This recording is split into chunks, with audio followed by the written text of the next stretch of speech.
entenderá que Jesus está chamando. Portanto, a Bíblia diz que nós devemos estar convictos disso. Não se importe com os que criticam, não se importe com os que falam que ele não voltará, não se importe com os que zombam desta verdade, porque 1000 anos, 2000 anos para Jesus, para o meu Deus, é como o dia de ontem que passou. Quando chegar a hora, meu Jesus irá. Ele não adianta, ele não atrasa, ele só chega na hora certa. Está chegando a hora dele vir. Alguém está meio agoniado, mas deixa eu perguntar aqui: tem alguém que aceitou Jesus no ano passado? Aqui tem alguém aqui que aceitou Jesus no ano passado? Levanta a mão se tem alguém que aceitou Jesus no ano passado. Tem um ano de crente.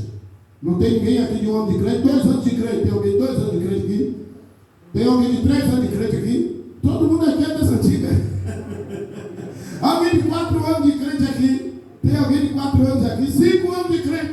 Tem 5 anos de crente aqui? Meu Deus, está todo mundo passando nessa lista, maravilha. Mas eu quero te dizer que, independente dessa circunstância, tem crentes que só tem um ano de crente. E se Jesus tivesse vindo o ano passado, ele não teria oportunidade de estar pronto para o arrebatamento. Você quem está entendendo o que eu quero dizer? É que Jesus sabe a hora certa que há de vir. E tem gente aí que queria bem saber o dia que Jesus vem, para poder se aproveitar disso, porque tem umas pessoas que são meio empolgadas. Eles ficam querendo saber Jesus vem que dia, porque se souber que Jesus vem em 2026, ele dá um pulinho no mundo, ele começa a fazer as vontades da carne. Quando for chegando nas portas de 2026, olha ele com a cara limpa na igreja, vem porque Jesus vai me arrebatar.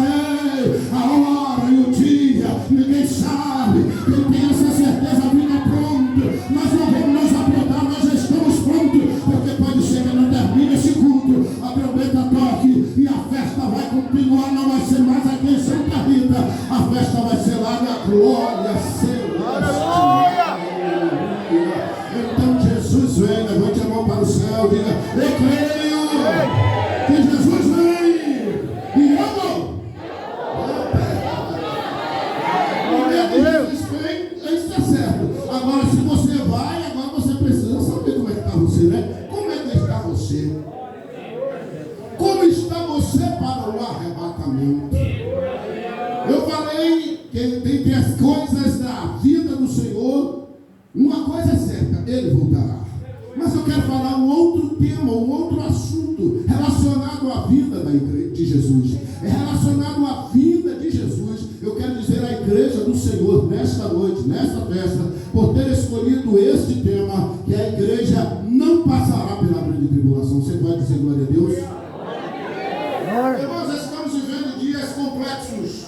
Hoje a questão teológica tem tomado âmbitos. E existe uma porção de defensores de questões de correntes teológicas, e alguns hoje estão bradando, e esse grupo é um pouquinho mais fraco, né? Não diga-se de passagem. Tem dito que são midi-tribulacionistas. E o que é que eles creem como midi-tribulacionistas? Que eles vão passar por parte da grande tribulação. Entendemos que Daniel teve a visão das 70 semanas, e a palavra de Deus mostra que essas semanas em anos passaram-se 69 semanas.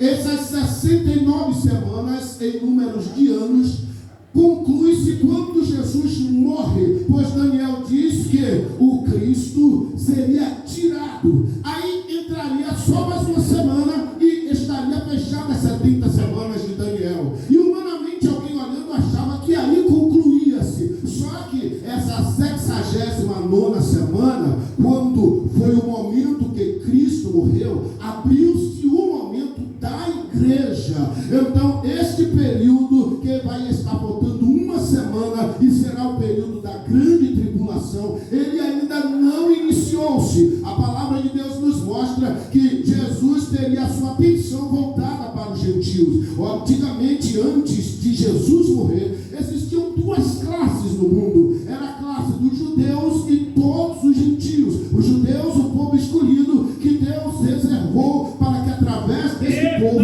nascesse o Salvador do mundo, que seria Jesus Cristo. Este plano de Deus era para alcançar todos os gentios. Afinal de contas, todos são obra das mãos de Deus. E o Senhor está interessado em salvar, resgatar, transformar, mudar a história de todos os homens. Então, haveria um momento Deus pararia com a sua atenção em Israel e voltaria-se para os gentios, para que os gentios tivessem a oportunidade de encontrar-se com o seu Salvador. E agora a palavra de Deus nos diz que começou o evangelho a ser pregado em Jerusalém, depois Judeia, foi para Samaria e agora chegou aos confins da terra. Nós brasileiros não fazemos parte do povo judeu, fazemos parte do povo gentil. Estávamos distantes, não entendíamos os propósitos, os projetos de Deus, mas pela misericórdia, a graça, o favor, Jesus morrendo na cruz, todos nós tivemos a oportunidade de ter a salvação. Daí em diante, a porta da graça está aberta, e quando chegar o início das 70 semanas, ou a última semana que fechará 70 semanas, será o período da grande tribulação. Da grande tribulação, todos os profetas falaram deles. Poderíamos citar os nomes de Jeremias, Isaías, Ezequiel, o próprio Daniel, Oséias, Joel, Amós, Jonas, Miqueias, tantos outros profetas falavam desse período da grande tribulação. Falavam que seria um momento de angústia, seria um momento de dor. Chegaram a dizer que seria a angústia de Jacó, quando o povo de Israel passará por um grande e terrível tribulação. Mas quando se fala da igreja no Novo Testamento, nós não vamos encontrar absolutamente qualquer texto que correlacione a igreja ao sofrimento do período da grande tribulação. Já tinha dito Paulo em 1 Tessalonicenses 5:9 que o Senhor não nos destinou para a ira, mas para a aquisição da salvação. Então nós sabemos que a ira de Deus chama-se o período da grande tribulação. Se Paulo escreve à igreja de Tessalônica que nós não fomos predestinados para a ira, entendemos que a igreja está fora. Mas como não se bastasse, capítulo 3, versículo 10, quando Jesus fala à igreja em Filadélfia, na igreja que Jesus não traz qualquer reclame, a Bíblia diz que o Senhor Jesus, no capítulo 3, versículo 10, lhe diz: como guardastes a palavra da minha paciência, eu também te guardarei da hora da tentação que virá sobre todo mundo. Qual é a tentação que vai ser a nível mundial? A grande tribulação. Quando Jesus está dizendo que a igreja em Filadélfia, que ela não participará, que ela será guardada, entendemos que essas 7 igrejas têm uma relação com períodos da igreja na terra. Se entendemos isso, podemos compreender que a igreja não passará pela grande tribulação, porque antes que inicie isto, Jesus vai arrebatar a sua igreja e nós iremos embora daqui. A palavra de Deus diz que ainda um que o retém não permite que o anticristo comece a governar.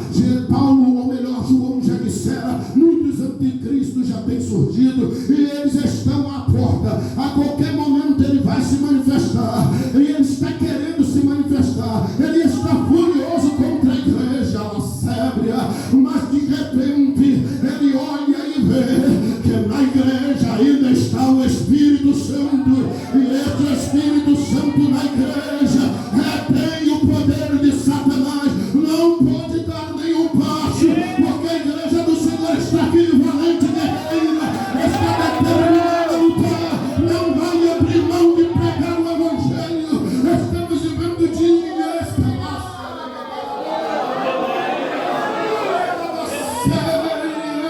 que estão tentando calar a voz da igreja. É proibido falar de homossexualismo, é proibido falar de aborto, é proibido falar contra drogas, mas a igreja na terra não vai se calar. Nós vamos continuar amando os toques comuns, mas vamos dizer: precisa largar as drogas para entrar no céu. Continuaremos amando os homossexuais, mas nós vamos dizer: ou larga este hábito, ou não tenha direito de herdar a vida eterna, porque ficarão de fora os homicidas. Mas a Bíblia também diz que aqueles afeminados não herdarão o reino do céu. Então o que fazer? É render-se para Cristo, é confessar Jesus. A igreja na terra está aqui, e eu quero te dizer que você faz parte dessa igreja.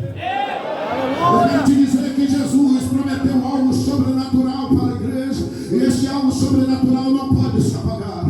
Estamos vivendo dias que tem crentes que estão deixando a chama do Espírito Santo se apagar na sua alma. Mas o conselho é não deixe, pois para esses últimos dias difíceis, dias trabalhosos, quando o próprio Jesus disse que se fosse multiplicar a iniquidade, o amor de muitos se esfriaria. Há crentes que já estão dizendo por aí: o meu amor começou a esfriar. Bem que Jesus falou, e porque Jesus falou, eu estou vivendo isso agora. Você precisa entender para quem Jesus falou isso. Com certeza não foi para você, igreja.